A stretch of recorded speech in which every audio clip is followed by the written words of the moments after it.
Let's talk about models and applications. These are the dreaded word problems, but they're not really so bad as long as you kind of go about it in a specific way. Your book says how to solve a formula for a specific or specified variable. Step 1, refer to the appropriate formula and identify the variable you are solving for. Treat the other variable in terms if they were numbers. Bring all terms containing the specified variable to one side using addition, subtraction, property of equality. Isolate the variable you are solving for using multiplication, division, property of equality. Now, some people this really bothers because they don't get like p equals 12. They don't get a number. And I say this is more like rearranging your furniture to suit your needs. You're not necessarily solving a problem for a number, but say you need to put something in a spreadsheet so it'll calculate it, and so you need to solve for a specific number, or you're doing something by hand and it would just be a lot easier if you solve for a specific letter instead of putting it in the formula and solving it each time. So here's an example. The formula for the perimeter of a rectangle is found using the formula P equals 2 times the length plus 2 times the width. Solve this formula in terms of L, or the length.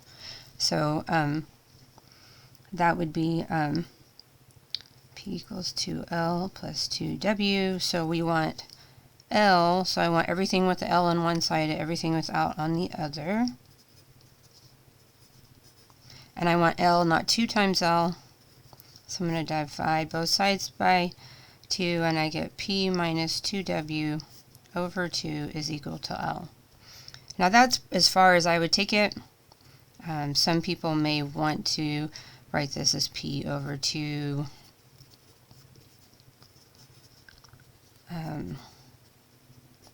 minus W equals L, but really I'd stop here. Alright, this example, I'm going to solve this for B. So that's what I want. So everything without a B I want on the other side. So I'm going to subtract A and C. So I get P minus A minus C is equal to B. Is it okay that B is on the right side? Yes, because you can read it B equals this. You can read it from the right or the left. P equals 4 times S. We want to solve for S. Divide both sides by 4. And I have P over 4 is equal to S.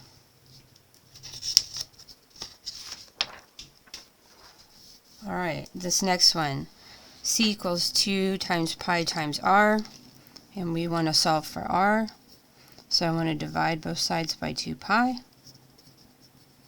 And I get C over 2 pi is equal to R.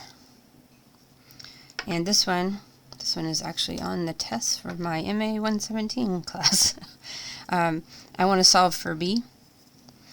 So I want to get rid of the fraction first. So I'm going to multiply both sides by 2.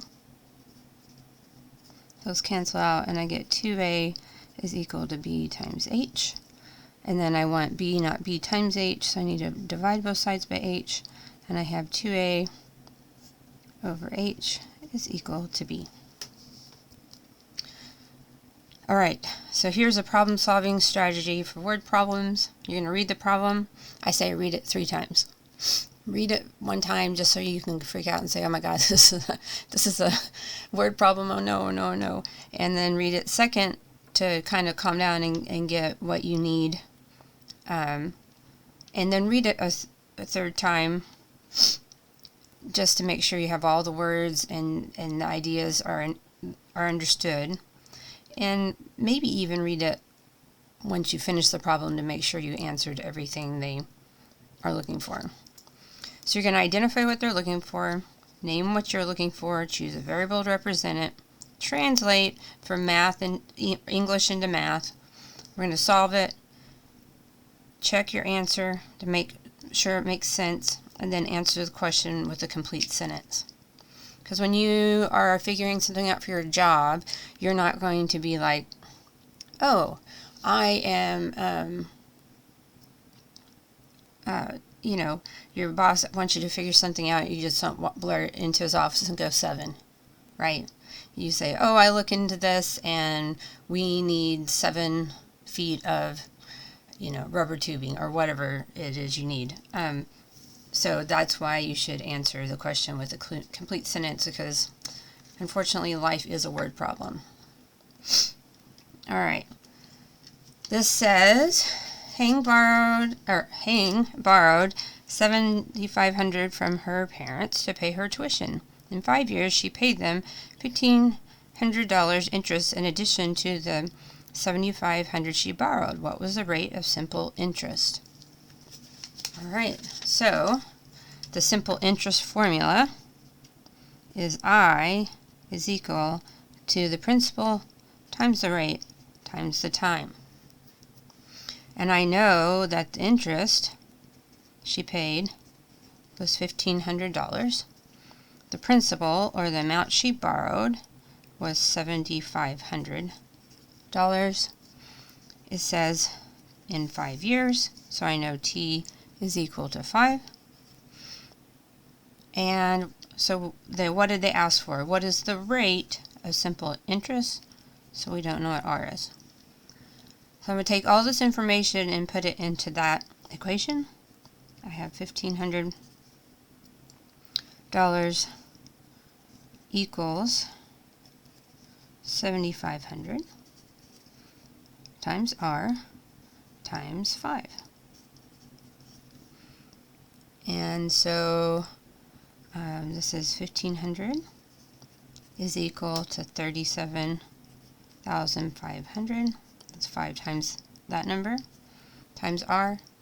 I'm going to divide both sides by 37,500, and I get 0.04 equals R. And anytime we do so that is the decimal, but we would, to change it to percent, we'd move it 2 to the right, and so we would get 4% is equal to R. So we would say the rate of simple interest was 4%.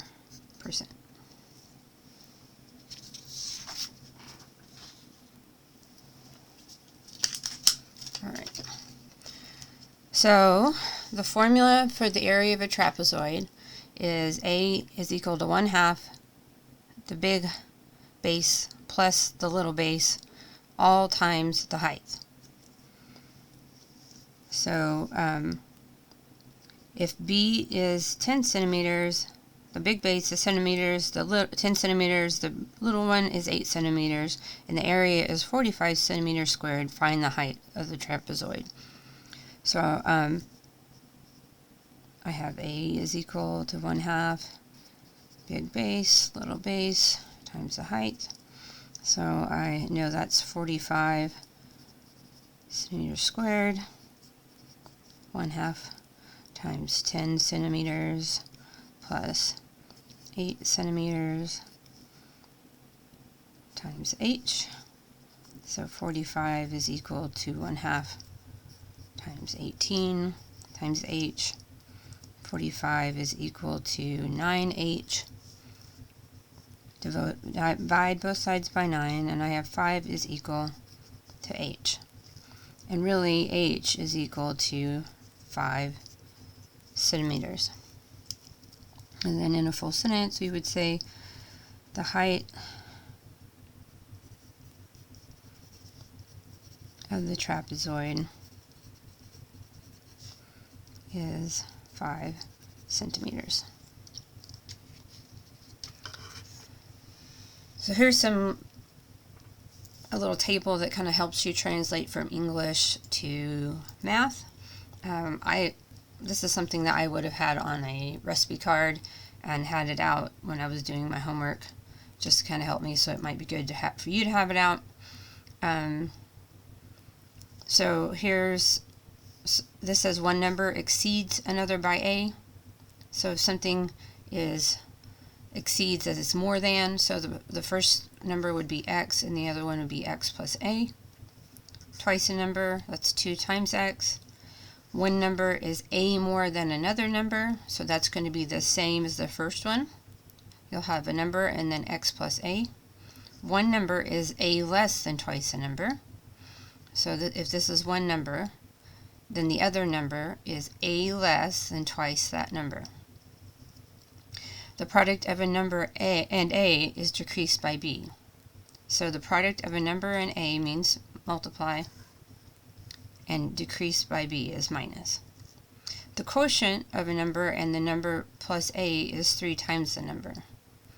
So the quotient means fraction. So the quotient of a number and that number plus a is equal to 3 times the number.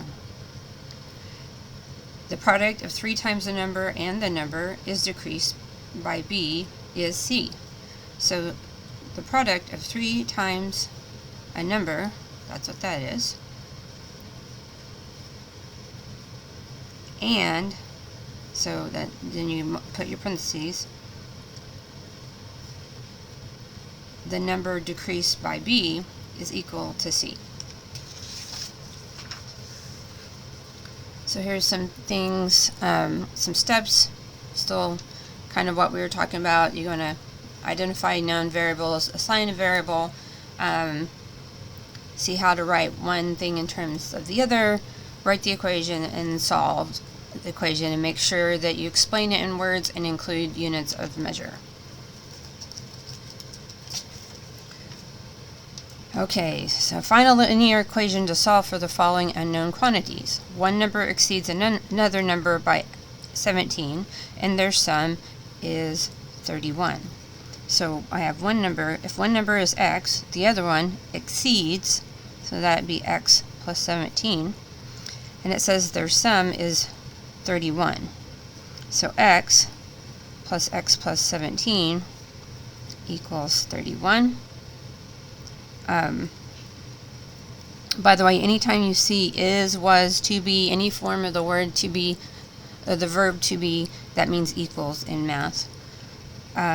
So now I don't really need these parentheses because it's plus, so x and x are 2x plus 17 equals 31. Subtract 17 from both sides, and I have 2x is equal to 14. Divide by sides by 2, and I have x equals 7. Now this is why writing up here is good, because I would have gotten that x equals 7 being, woo, touchdown, I got the answer, and I'd go on to do the next problem. So I go back and look in the beginning, and I see that I have to also find x plus 17. So that would be 7 plus 17, or 24. So the numbers are 7 and 24. And if we want to check our work, 24 plus 7 should equal 31. And in fact, 31 equals 31. So we know that we got the right answer. Alright. So now we're going to find a linear equation to solve for the following unknown quantities. One number is 3 more than twice another number. If the sum of the two numbers is 36, find the numbers. So my first number would be x, and then the second one number is 3 more than twice the other number. And they say if the sum of the two numbers, so we add them, well, let's write them. Let's not do that, because then we won't know to look at the end. So if x plus 2x plus 3 is 36, there we go. So this is 3x plus 3 equals 36. Subtract 3 from both sides, I get 3x is equal to 33. divide both sides by 3, and I get x equal to 11. So I have x, but I also need 2 times 11 plus 3, which is 22 plus 3, or 25. So the two numbers are 11 and 25.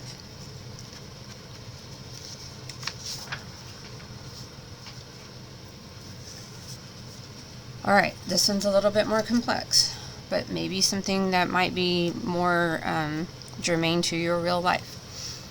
So here you have two cell phone companies. I offer different packages. Company A charges a monthly service fee of $34 plus 5 cents per minute talk time.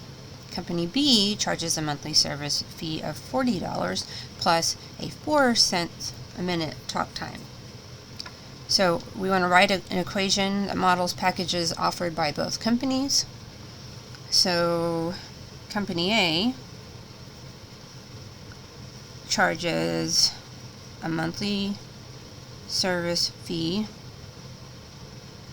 of $34 plus 5 cents a minute. So that would be 0.05x plus 34.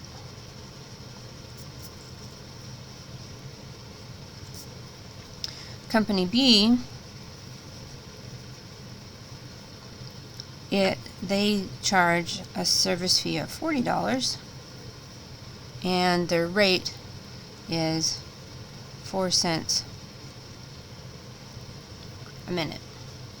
So these are your two equations. So now they say if the number of minutes used each month is 1,160, which company offers a better plan? So I'm going to put this number into both these equations. So A would be 0.05 times 1160 plus 34. When I put that all in my calculator, I get 92. And Company B, 0.04 times 1160 plus 40, and I put that in my calculator, and I see that for this amount of talking, B is the better at 1160 minutes. Why is it better? Because it costs less. Okay. Now, if the average number of minutes used each month is 420, which is the better plan, so I'm going to do the same thing. I'm going to put in 420, 0.05 times 420 plus 34, and I put that all in my calculator. That gives me 55, and B is 0.04 times 420 plus 34, and when I throw that in the calculator, that's 56.8. So at the lower rate, A is better.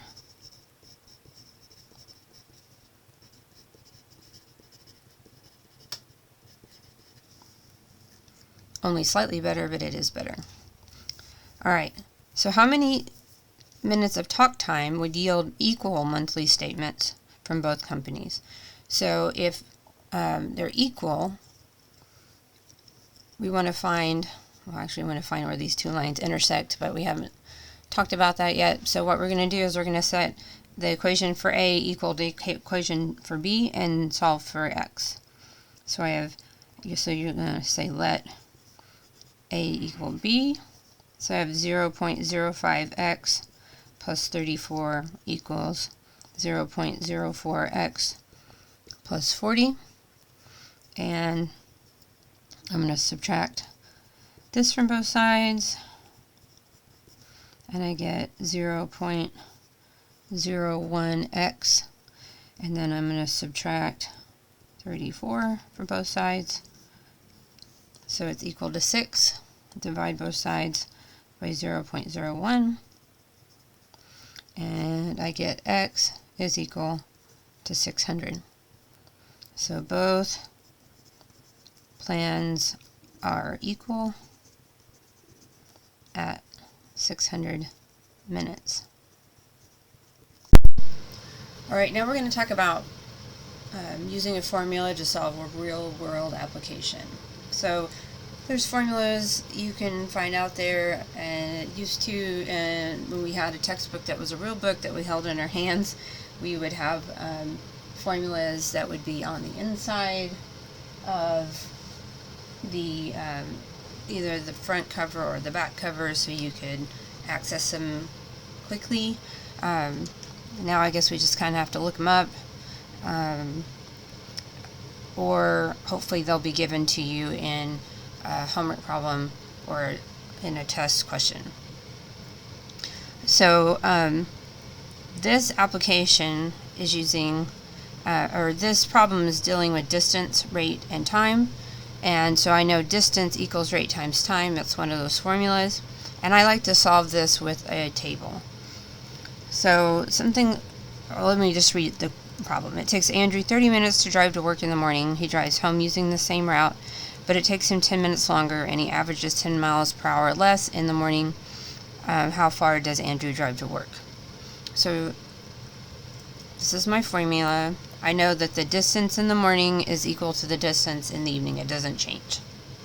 Okay? So the distances are the same, but it takes him a little bit longer in the evening than in the morning. So he drives a little slower. Also, I see that we have miles per hour here, but these are minutes, so we may have some issue with time. We'll have to look at that. So I know that distance equals rate times time. I know I have a drive in the morning and in the evening.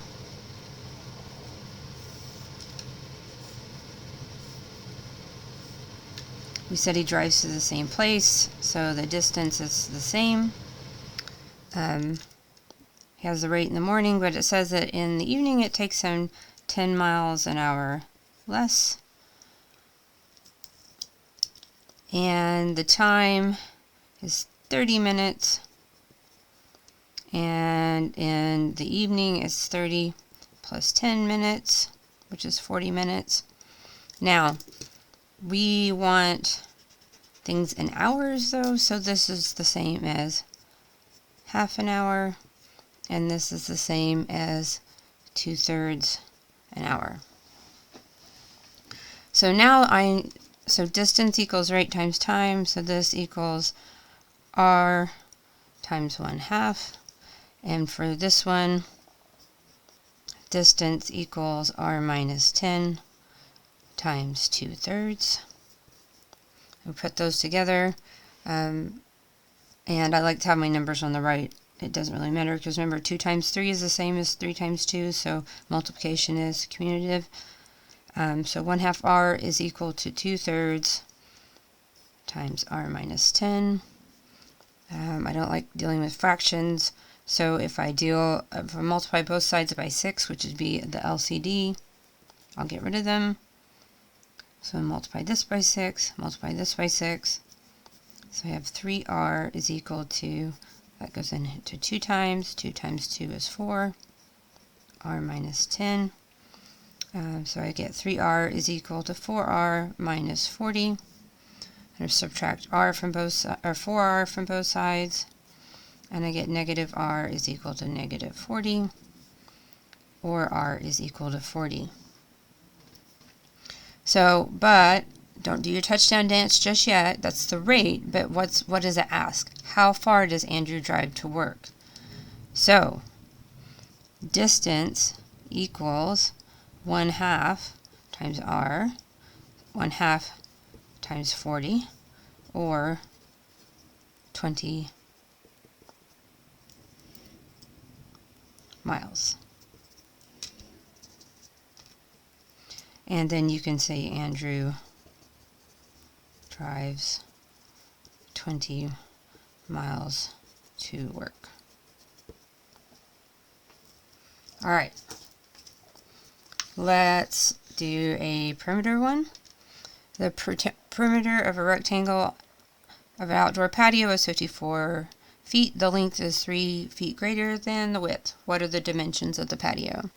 So I know that perimeter equals 2 times length plus 2 times width, and P equals 54, and the length is 3 foot greater than the width. So I'm going to put these and see what I can solve for. So 54 is equal to 2 times the quantity, W plus 3 plus 2 times W. 54 equals 2W plus 6 plus 2W. I'm going to combine these. 54 equals 4W plus 6. Subtract 6 from both sides. And I have 48 is equal to 4W. Divide both sides by 4. And I get W equals 12. Now, like I said, don't do your touchdown dance really, because you have to go back and see what they're asking for. And they want all the dimensions. So the width is 24.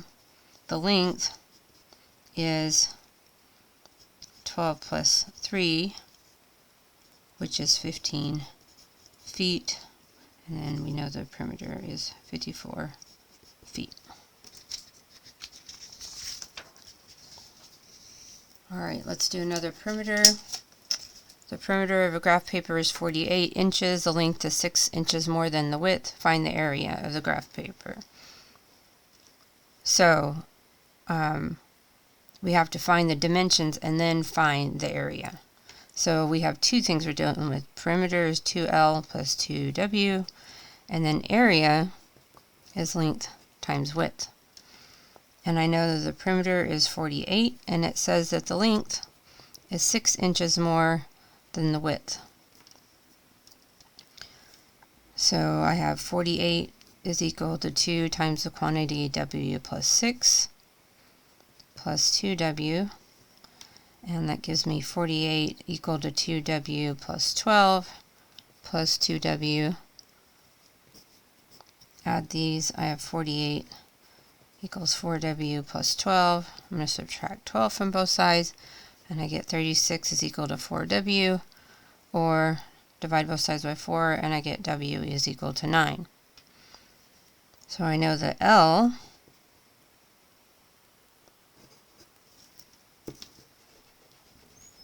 That's what happens when you talk and you write at the same time. So L is W plus 6, would be 9 plus 6, or 15. So these are the two parts that I need to find my area. So the area is length times width, which is 9 times 15. And if I put that in my handy dandy calculator, 9 times 15 is 135. And we are in inches, so it would be inches squared. Alright, let's do one more. The volume of a shipping box given the length is, find the dimensions of shipping box given the length is twice the width, the height is 8 inches, and the volume is 1600 cubic inches. So I know that volume is length times width times height, at least for a box. It says the length is twice the width, and the height is 8 inches, and the volume is 1600 square inches. So they want all the dimensions, length, width, and height. So we just really don't know what width does. So let's go ahead and put these in our equation. 1600 is equal to length, which is 2W, times width, which we don't know, times height, which is 8.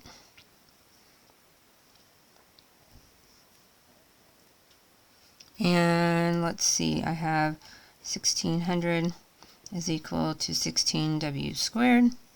Divide both sides by 16. and I get 100 is equal to W squared. I want to take the square root of both sides, and I get W is equal to 10. And in fact, W is equal to 10 inches. So I have the width 10 inches, the length is 2 times 10 inches, which is 20 inches, and then they've given us the height, which is 8 inches.